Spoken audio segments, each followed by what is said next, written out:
play in the rain, we wait and we pray for lightning to strike us. We're blinded, at least we're reminded. It's fucking cold, I don't wanna go outside. Shit, doesn't matter cause I'm cold inside. Well, whoa, whoa, whoa, I said let's go, whoa, whoa. Whoa, whoa, whoa, I said let's go, whoa, whoa. Hold on tight, we're alright, it's just thunder tonight. Whoa, oh, oh, whoa, oh, whoa, whoa, whoa. I said let's go, whoa, whoa. Hold on tight, we're alright, it's just thunder tonight. Whoa, oh, oh, whoa, oh.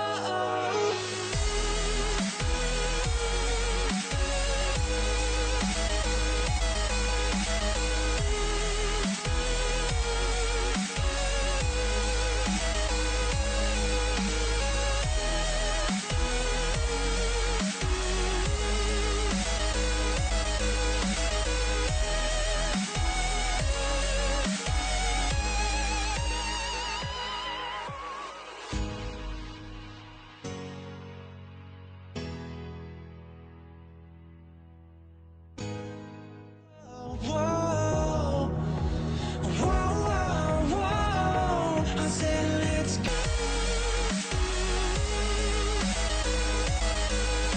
We're reminded it's fucking cold, I don't wanna go outside. Shit, doesn't matter cause I'm cold inside. Well, whoa, whoa, whoa, I said let's go, whoa, whoa.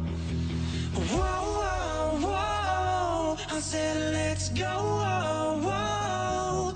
Hold on tight, we're alright, it's fucking cold, I don't wanna go outside. Shit, doesn't matter cause I'm cold inside. Well, whoa, whoa, whoa, I said let's go, whoa, whoa. Whoa, whoa, whoa, I said let's go, whoa, whoa. Hold on tight, we're alright, it's just thunder tonight. Whoa, oh, oh, whoa, oh, whoa, whoa, whoa. I said let's go, whoa, whoa. Hold on tight, we're alright, it's just thunder tonight. Whoa, oh, oh, whoa, oh.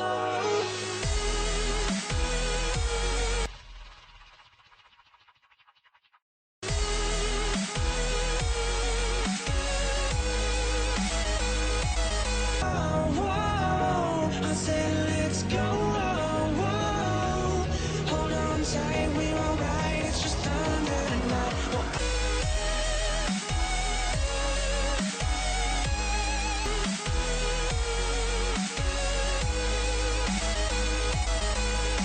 Whoa, whoa, whoa, I said let's go, whoa, whoa. Whoa, whoa, whoa, I said let's go, whoa, whoa. Hold on tight, we're alright, it's just thunder tonight. Whoa, oh, oh, whoa, oh, whoa, whoa. I said let's go, whoa, whoa. Hold on tight, we're alright, it's just thunder tonight. Whoa, oh, oh, whoa, oh.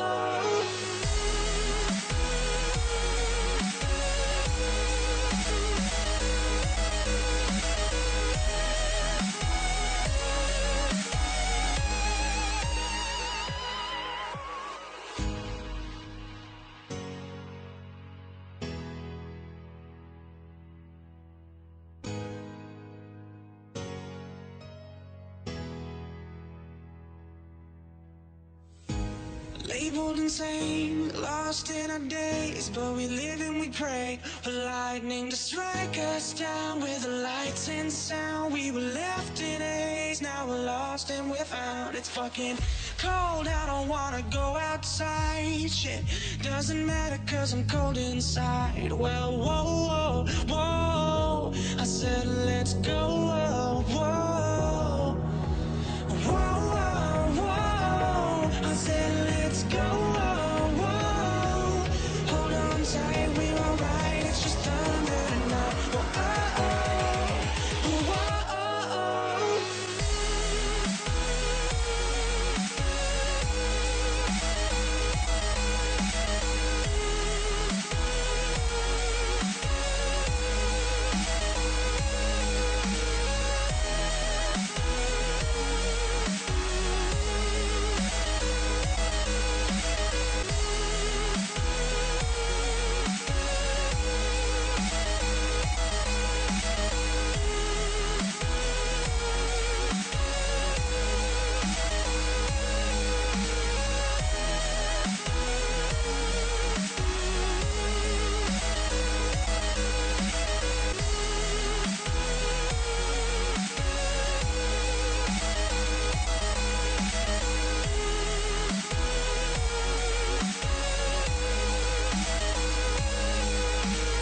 mais en termes de potentiel physique, il a montré de la qualité physique. Attention. Pape Landing très fort techniquement. Pape Landing qui joue pour Mohamed Fall. Mohamed qui redonne derrière pour sa défense. Ça joue bien du côté du point E. Ballon pour Pape. Son attaquant. Alain Kayunga. Ballon pour Alain Kayunga. Qui a très mal joué. Ou bien c'est une très bonne sortie de Adama Ndiaye à Assane Sène. Superbe ouverture de Landing qui nous a tout de suite montré tout le potentiel dont on nous parlait de lui. Diakité à destination de Yaya Sonko. Yaya en profondeur. Ça joue vite, ça joue bien. Landing, frappe de Landing enroulé. Ah oui, il est bon. Il est bon ce jeune joueur. Il est très bon, très technique. Quel talent, Baysen, quelle classe. Il fixe le ballon à l'entrée de la surface. L'ouverture de Alain n'est pas encore claire. L'appel à droite de Biba n'est pas sûr. Le gardien avancé, il a cherché la frappe enveloppée. Je ne vois pas ça en première division. C'est vrai qu'on va s'attendre à un très bon match. Cette équipe de Diankalar qu'on ne voit pas encore jouer. En tout cas, les Bleus sont déterminés. À l'image de Kayunga. Ah oui, il est très fair play le jeune joueur. Il est très fair play Kayunga. C'est bien, tout ça c'est bien.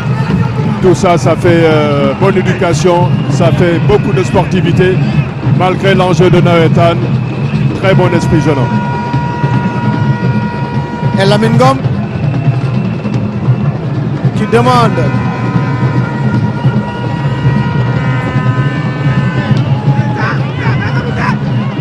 8 minutes de jeu, toujours 0-0 entre ces deux formations. On ne voit même pas le temps filer à Saint-Saëns, tellement que nous sommes en train d'assister à un match très relevé en deux formations. Certes, c'est un match de Nawetan, mais ça ressemble à un match de championnat car il y a des joueurs qui sont en train de produire très bon football sur ce terrain du stade Demba Diop à Saint-Saëns. Et maintenant, on voit l'inverse.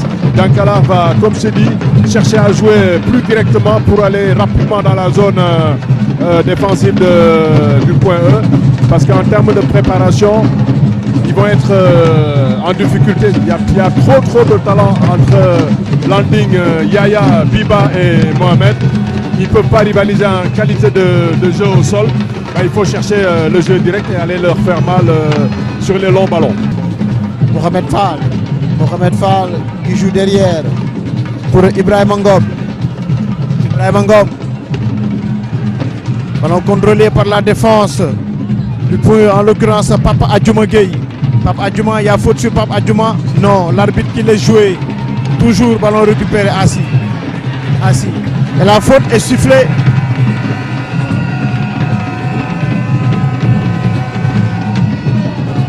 Toujours 0-0. Je vous rappelle que c'est la finale de la zone 4A diggante Diankalar équipe bi nga xamante ne bi mooy point.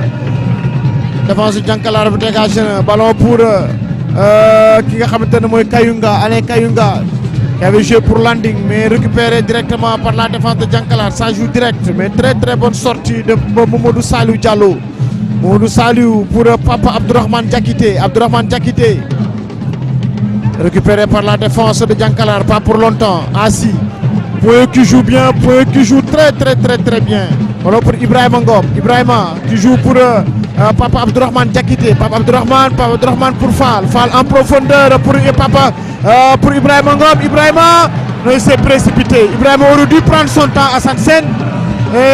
Peut-être qu'il aurait pu avoir quelque chose de mieux que cela. Excès de suffisance technique, il a cherché un extérieur difficile pour faire la dernière passe.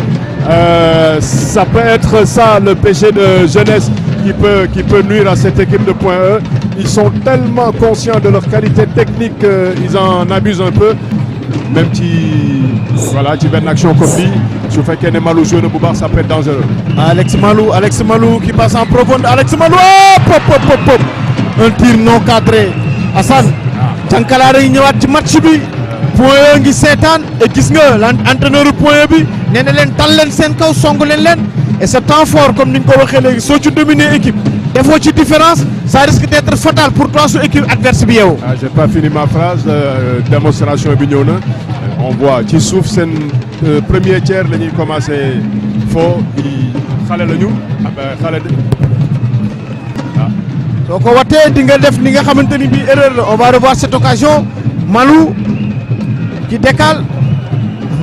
Il revient dans le match cette équipe de Diankalar. Diankala revient petit à petit. Mohamed Fall. Mohamed qui joue directement pour Ibrahima. Ballon pour Ibrahima. Il y a faute. Ah, l'arbitre qui ne siffle pas la faute. Hassan Sen, il y a faute ou pas? Oui, parce que systématiquement il cherche la faute. On le sent, il freine sa course, il va avoir le contact. C'est ça mon souci avec Biba. Régulièrement, il s'embarque sur son côté gauche avec son pied droit qui est le pied intérieur. Il va chercher un intérieur de pied difficile.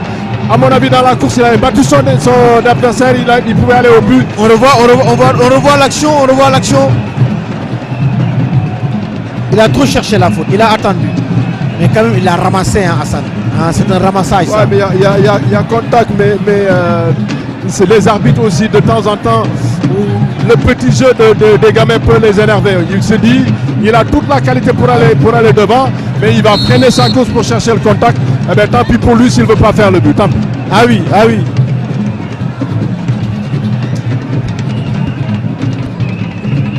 Un long dégagement de Ousmane Diouf, est contré par la défense du point E. En l'occurrence Mohamed Ndiaye qui se dégage. Sabali, Diankala qui revient petit à petit. Ñu ngi jouer Fall. Alors pour Mohamed Fall. Mohamed qui joue à une touche de balle pour son partenaire Alfousseni Diem qui donne à Mohamed Fall. Mohamed pour Ibrahima Boy. Il y a faute. Un tacle très très sévère de Ousmane Diouf sur Ibrahima Ngom Hassan Sen. Ouais, il va les énerver parce que il a un jeu provocateur, il a un jeu technique très léger. Chaque fois qu'il conduit son ballon, il s'en occupe pas bien, il le laisse tranquillement dans son extérieur de pied. Sur ces coups-là, il vient au contact et forcément il va en prendre des coups. Centre de Yaya Sonko. Il n'inquiète pas du tout le gardien de but. Ouais, mal joué ce coup-ci. Adama Ndiaye. Directement sur le gardien, c'est mal joué ce coup franc de Sonko. Ahmed Sabali Silla. Directement pour Omar Nias. Omar qui redonne à Sabali. Ça joue à une touche de balle. Directement à destination de Abdoulaye Mankabou. Mankabou, une touche de balle. Il y a Urjo Yanti. Hassan. En tout cas, c'est limite. C'est limite. Monsieur Bilal Sen sur cette action. Oh, Samodo Moubaye, je suis pas très sûr que Alassane Ndiaye sur ce coup, j'espère que Diossi va nous le ramener. Sur ces coups-là, il vient au contact et forcément il va en prendre des coups. Centre de Yaya Sonko. Il n'inquiète pas du tout le gardien de but. Ouais, mal joué ce coup-ci. Adama Ndiaye. Directement sur le gardien, c'est mal joué ce coup franc de Sonko. Ahmed Sabali Silla. Directement pour Omar Nias. Omar qui redonne à Sabali. Ça joue à une touche de balle. Directement à destination de Abdoulaye Mankabou. Mankabou, une touche de balle. Il y a Urjo Yanti. Hassan. En tout cas, c'est limite. C'est limite. Monsieur Bilal Sen sur cette action. Oh, Samodo Moubaye, je suis pas très sûr que Alassane Ndiaye sur ce coup, j'espère que Diossi va nous le ramener. C'était limite. C'est limite. La défense de Diankala qui se dégage directement pour Alassane Ndiaye. Alassane qui récupère la balle. Alassane comme bon attaquant. Frappe sans danger. C'est beau, c'est bien pour le spectacle. Il me fait du pastore, ça c'est du pastore. Ouais, mais après ça. Et Baïbara va apprécier. Il y a faute, non, Lamine Ngom qui ne siffle pas la faute. Papa Landing, récupéré par cette équipe de Diankala. Abdoulaye Mankabou. Ça doit être un cousin à Kayunga. Ça n'a pas été le cas. Pourtant.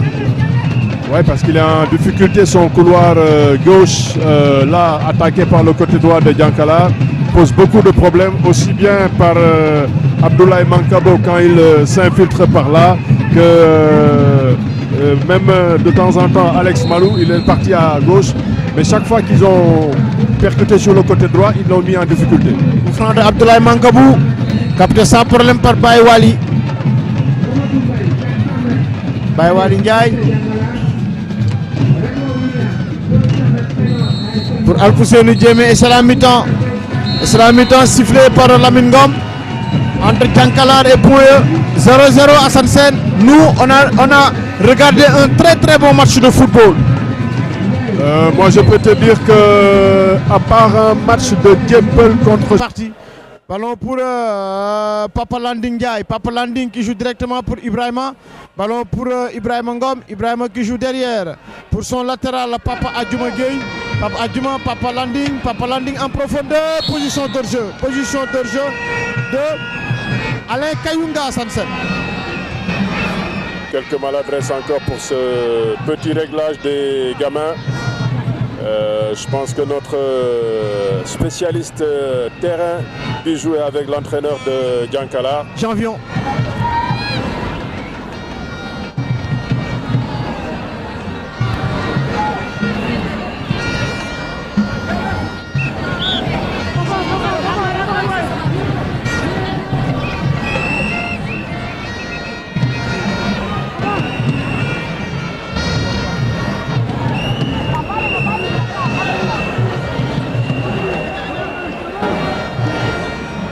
Ballon pour cette équipe de Djankalar, contré par la défense du point E, rapidement joué, direct. Kayunga, contré. Et l'arbitre Lamine Ngom qui siffle la faute. Une faute qui sera rapidement jouée par Papa Abdourahmane Diakité, qui laisse le soin de la balle à son compère. Ballon pour Mohamed Fall. Mohamed Fall. Mohamed a une touche de balle hors jeu de Alain Kayunga. C'est reparti comme... Allez, c'est comme ils peuvent aussi du côté de Djankalar. Attention, les erreurs qu'il ne faut pas commettre. Et c'était la catastrophe, c'est ça qu'on crée Tyson. Chaque fois qu'on est en mesure de battre son adversaire et qu'on fait des erreurs, on offre des cadeaux comme ça, forcément Djankalar, à un moment ou à un autre, va mettre le pied. Quand ils vont mettre le pied, ils vont s'arc-bouter, ce sera mort pour eux. Une très très belle occasion de Papa Massile Cissé. Et le corner qui va suivre, il avait battu le gardien, il avait battu Papa Wali Ndiaye Diouf. Heureusement que Mamadou Salou Diallo a pu sauver la balle. Heureusement pour cette équipe du point E. Hassan. Ouais, lui, il sera toujours là parce qu'il ne veut pas rentrer dans le quartier et dire j'ai dormi sur une action, on nous a mis un but. Ah oui. Il va se battre jusqu'à la dernière... Attention. Omagnas, et c'est le but d'Omagnas. Ah oui, Djankalar qui marque sur la première occasion. Et c'est par l'intermédiaire de son capitaine. Et c'est le capitaine de Djankalar qui marque le but, Abdoulaye Mankabou. C'est vrai que c'est un Mankabou qui a marqué. On a plutôt parlé de Kayunga, mais c'est plutôt Mankabou qui a marqué le but à Sansen. Il n'y a pas de secret en football. Quand on a la situation, quand on a le temps fort, on met les occasions. Quand on ne met pas les occasions et qu'on donne à l'adversaire de quoi reprendre courage, de quoi reprendre confiance, surtout en lui faisant des offrandes comme ça, le gars il va prendre confiance, il va venir sur vous. Et ils avaient des arguments du côté de Djankalar. Ils n'ont pas le jeu qu'ils ont pour eux, mais chaque fois qu'ils pourront être décisifs directement, ils vont le faire. Et Mankabou, depuis la fin de la première période, s'était signalé, il était plus fort que son vis-à-vis. Eh ben, voilà, quand un Kayunga ne veut pas mettre le but, un Mankabou met le but, et on dira à nous la Makan. Effectivement, on l'a dit depuis tout à l'heure. On va revoir. C'est cette frappe de Urbain Alex Malou qui a été détournée par son parent Mankabou. En tout cas, les MA sont très très forts cet après-midi, c'est au stade Demba Diop. Ah oui, ce sont les supporters de Djankalar. Comme on a dit Sank Hassan. Ah non, Djankalar 1.0. Djankalar 1.0. Je l'avais dit tout à l'heure que Djankalar, ces occasions, nous avons raté. Équipe qui a maintenu le moment point. Ils n'ont pas compris. Mohamed Fall. C'est bon. Mohamed Fall qui laisse le soin à son gardien. Adama Ndiaye de capter rapidement la balle. Adama qui progresse. Longue balle de Adama Ndiaye à destination de Oumar Niass.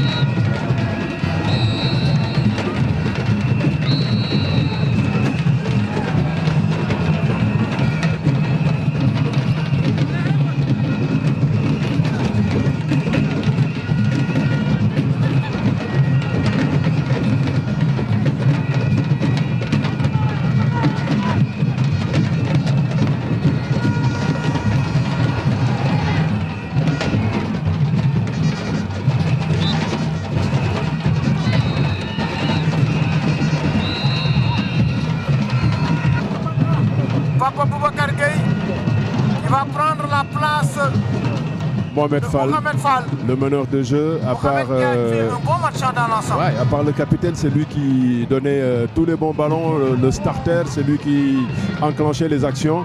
Et il peut jouer. Match du dire, tu penses que tu peux apporter quelque chose. Et le changement a été effectué. Il n'est pas content, il n'est pas content. Kayunga. Ah oui. Et Kayunga, j'ai reçu une information de mon fils. Il me dit que c'était son copain de lycée Blaise Diagne en interclasse. Bon, il s'aligne et il le laisse en position de hors-jeu. Là, une récupération, c'est pas parti tôt. Landing obligé de dribbler. Bah, il se sort de 3-4 personnes. Oui, Papa Landing en profondeur, petite frappe, contrée. Corner. Il C'est a eu... intelligent, s'il avait fait la passe, aller une position d'hors-jeu. C'est intelligent, mais quand même, est-ce qu'il n'aurait pas dû faire la passe? Je pense que sur ce coup, le décalage à droite était bon. Peut-être pas avec Kayunga, mais à droite, il y avait un bon appel. On revoit ce coup. On revoit ce coup sur Papa Landing. Pour moi, je vois que c'est pas ici. C'est lors de la première action de Ouais. tout à l'heure. Non, il est blessé depuis tout à l'heure. Mais sur cette action, il n'a jamais levé la tête. Donc, il n'a jamais pensé s'appuyer sur un partenaire. Il a voulu tout de suite aller faire le jeu tout seul. Urbain Alex. Abdoulaye Mankabou, autant pour moi. Très bonne sortie du gardien de but de Djankalar, Adama Ndiaye. Hassan Sène, c'est l'expérience. Il y a un deuxième changement. Abdoulaye Wade Sané qui va prendre la place de Oumar Niass. Oumar aussi qui a réalisé. Bijou est en train de donner le parfum du match. Boubacar Gueye, Papa Boubacar, qui joue pour Kayunga. Centre Kayunga, petit Ibrahima Ngam. Ibrahima, il n'y a pas de faute. Ibrahima, il faut jouer. Très bonne sortie de Papa Massiré Cissé. Papa Massiré, contré, récupéré par Mankabou. Ballon pour Mankabou qui joue derrière. Malgré le pressing, ballon à destination de Adama Ndiaye. Adama qui sort la balle en touche. Sur ce pressing fort de Kayunga Sansen. Et en passe de remporter cette finale zonale. Il mène 1 but à 0 à la 87e minute et je vois très mal cette équipe du point revenir au score après la sortie de leur meilleur. C'est de bonne guerre. Maintenant qu'ils ont récupéré un bon truc.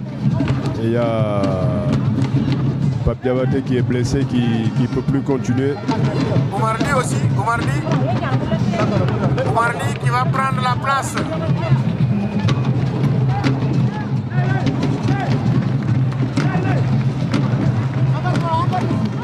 Il est très présent au milieu de terrain.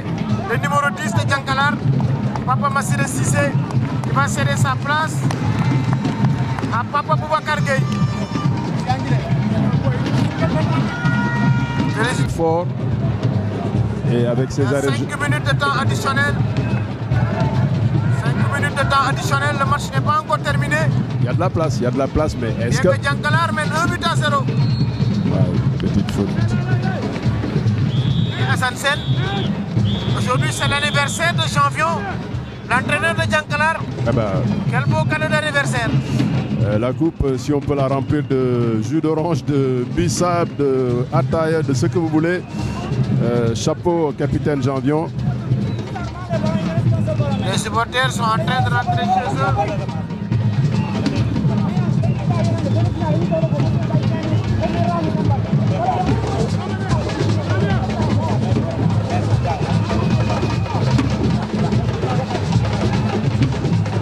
Toujours 1 but à 0. Mamadou Seydou Diallo. tey Mamadou soo ñibbee kenn du la wax dara ndax sa équipe moom la ñu gagné Yaya Sonko. Yaya bien que Djankalar nga dëkk Yaya qui joue pour Albousseyni Diémé. Albousseyni derrière pour Yaya Sonko. Yaya qui change le jeu à destination de Kayenga. Mais très bonne défense de cette équipe de Djankalar. Il loupe la balle. Il y a faute. Je pense que son gabarit peut le lui permettre. Et l'entraîneur qui demande quand même qu'on garde la maison pour éviter de prendre le compte. Tant que c'est 1-0, on peut aller chercher l'égalisation. Un coup franc qui sera frappé par Yaya Sonko. Depuis la sortie de landing, c'est lui le capitaine, Yaya Sonko qui frappe. Ouais, bonne défense. Et ballon sorti en corner. Ah, il dit 6 mètres Non, c'est le plutôt passant. sortie de but. Ouais. L'attaquant de Point E. Ils l'ont très mal négocié, ce corner. Les supporters de Djankalar qui jubilent. C'est vrai qu'ils sont à 3 minutes du sac. Djankalar déroule. Sabali Silla qui perd la balle au profit de Abdoulaye Wade Sané, centre Abdoulaye Wade Sané. Très mal négocié. Les Djankalar qui jouent l'expérience et c'est fini. C'est terminé. Et c'est terminé. Hassan Sène, Djankalar est champion de la zone 4A de cette édition de 2014. Djankalar, un beau champion, Meysen, parce que dans l'adversité, dans le jeu, il y a eu beaucoup de qualité de football. Tout le monde a bien joué. Point E a été très fort. Et Djankalar a compris le système. Attends, du jeu avec l'entraîneur.